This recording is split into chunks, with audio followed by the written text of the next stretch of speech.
So where is the software-defined vehicle going? We heard a lot this morning about software-defined vehicle and how it's mostly a buzzword, but I'm pleased to say that there are some people here in the UK, in the industry, actually actively working on software-defined vehicle. We have a small special interest group in AESIN, SIG, where we focus on software-defined vehicle topics, and these are the sort of things that we're looking at. So, of course, we're focused on the automotive mega trends of today: connected, autonomous, electrified, and shared mobility. And, of course, the big challenge for us in the software-defined vehicle industry specifically is being able to bring new features to the vehicle even after SOP of that vehicle. So that's a big challenge for us today in today's automotive E&E architecture. And really we have to look at that architecture and say, why is it not simply a smartphone on wheels? Why is it inherently more complicated than a computer on wheels? Well, let's look at the quick, short view of the history behind that. We started right back even before the 1970s, actually, with single electronic control systems, the engine ECU, the transmission ECU, and today we really have a complicated ecosystem of internal ECUs within the vehicle that all need to communicate with one another in order to realize the vehicle features at the driver level. And in the future, we're moving to more complicated external networks, vehicle to vehicle, vehicle to grid, vehicle to infrastructure type stuff.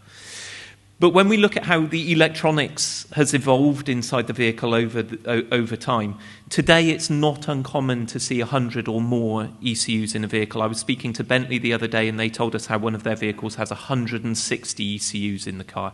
So this is 160 small computers, all doing their own job, doing their own role in the vehicle, all communicating internally with each other inside the vehicle.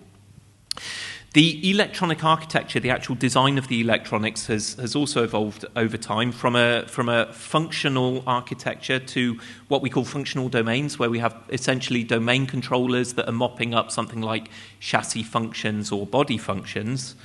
The communication technology that we have to use inside the vehicle has expanded from traditional CAN to today we have very high-speed Ethernet networks running inside the vehicle. So you've effectively got an information superhighway inside the vehicle with these ECUs communicating to one another. And, of course, the processing power has increased as well. Where do we want to go in the future? Well, of course, OEMs want to move to less ECUs. More ECUs means more wiring, more weight, more emissions, more complexity, etc., etc. And so what they want to do is conglomerate these features into single high-power computing units. We're moving into an area of zonal domain controllers. So instead of functions being handled with inside the vehicle, you have domain controllers that sit in zones inside the vehicle in areas. The communication technology is expanding, and also we see multi-bit controllers. I have one project today even running on a 56-core microcontroller inside the vehicle.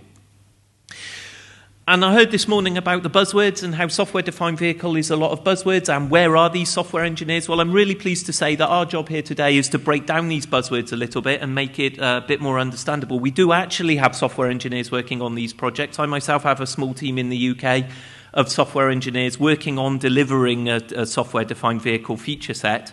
I don't let these software engineers come to conferences like this, unfortunately. I keep them in the vector cellar and I keep pushing pizza under the door until they deliver some software out. But they do exist. They are in existence, and they're very keen to deliver these features to the customer. Within AESIN, we've written a white paper just last year, which breaks down the differences between the traditional vehicle and the software-defined vehicle. I won't go into these differences in detail because I want to give my counterparts and my colleagues more time on the stage. But please take the opportunity to download this white paper and have a good look at why is the software-defined vehicle more than just a vehicle with over-the-air updates, more than just a vehicle with bug fixing, it's well worth a read.